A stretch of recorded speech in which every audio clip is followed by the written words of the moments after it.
सबको जोड़कर चलने की कोशिश में जुटी कांग्रेस एक बार फिर अकेली पड़ती जा रही है। पीएम सीएम वाले बिल पर विपक्षी एकता का गुब्बारा फूटने लगा है। पीएम सीएम को हटाने वाले बिल पर जेपीसी में शामिल होने को लेकर इंडिया ब्लॉक में दो फाड़ नजर आ रहा है। इंडिया गठबंधन के प्रमुख साथियों ने कांग्रेस को फंसा दिया। जेपीसी मामले पर राहुल गांधी अब बीच मझधार में फंस चुके हैं।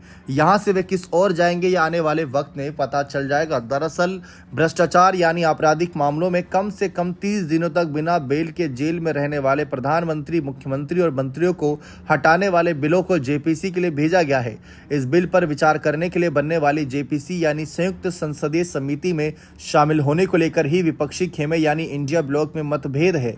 दरअसल जब संसद में 130वां संविधान संशोधन विधेयक पेश हुआ तब विपक्षी खेमा एकजुट नजर आया था, मगर अब धीरे धीरे इस एकता की दीवार ढहने लगी। पीएम सीएम वाले बिल पर जेपीसी में हिस्सा लेने को लेकर इंडिया ब्लॉक के प्रमुख दलों में गहरी दरार उभर आई है। अखिलेश यादव, ममता बनर्जी, उद्धव ठाकरे से लेकर अरविंद केजरीवाल तक सबने कांग्रेस को फंसा दिया। सपा, टीएमसी, आप और उद्धव गुट वाली शिवसेना ने जेपीसी से अलग रहने का फैसला किया। हालांकि कांग्रेस ने अब तक जेपीसी में शामिल होने के संकेत दिए हैं। इंडिया गठबंधन के सहयोगियों के इस फैसले ने कांग्रेस नेता राहुल गांधी को बीच मझधार में अकेला छोड़ दिया। अब कांग्रेस के सामने यह मुसीबत है कि वह अकेले जेपीसी में जाएगी या फिर अन्य साथियों की तरह अलग रहने का फैसला लेगी। दरअसल बीते दिनों संविधान 130वां संशोधन विधेयक लोकसभा में पेश हुआ। ये बिल और इसके साथ जुड़े जम्मू कश्मीर पुनर्गठन संशोधन विधेयक और केंद्र शासित प्रदेश शासन संशोधन विधेयक में प्रावधान है कि अगर कोई मंत्री, मुख्यमंत्री या प्रधानमंत्री किसी ऐसे अपराध में गिरफ्तार या हिरासत में रहता है तो उसकी सजा 5 साल या उससे अधिक है और यह हिरासत लगातार 30 दिन तक रहती है तो वे अपने पद से खुद ब खुद बर्खास्त हो जाएंगे। हालांकि जेल से आने के बाद वह पदभार ग्रहण कर सकते हैं। ये विधेयक 20 अगस्त को लोकसभा में पेश हुआ।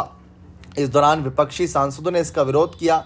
इसके बाद सरकार ने पीएम सीएम वाले बिल को 31 सदस्यीय जेपीसी यानी संयुक्त संसदीय समिति को भेजने का फैसला किया।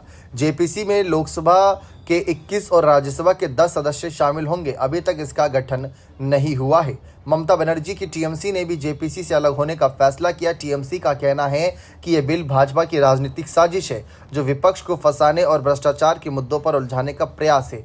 जेपीसी में शामिल होकर टीएमसी भाजपा के खेल में नहीं पड़ेगी। अखिलेश की समाजवादी पार्टी का भी यही स्टैंड है। अखिलेश ने इसे संघीय ढांचे पर हमला करार दिया। अखिलेश ने कहा कि यह बिल राज्यों की स्वायत्तता को कमजोर करेगा। हमारा फैसला स्वतंत्र है और इस मामले में हम कांग्रेस के साथ नहीं चलेंगे।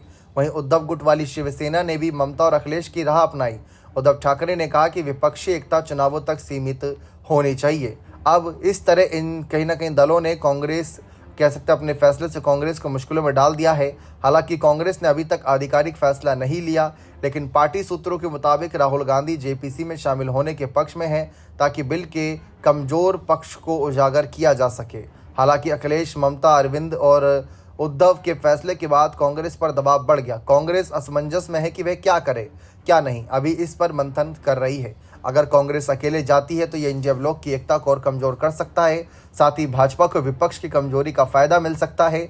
यह स्थिति राहुल गांधी के लिए चुनौतीपूर्ण है और ऐसा लग रहा है कि वे बीच मझधार में हैं। अब देखने वाली बात होगी कि इससे राहुल गांधी कैसे पार पाते हैं। बने रहे चैनल के साथ। बहुत बहुत शुक्रिया।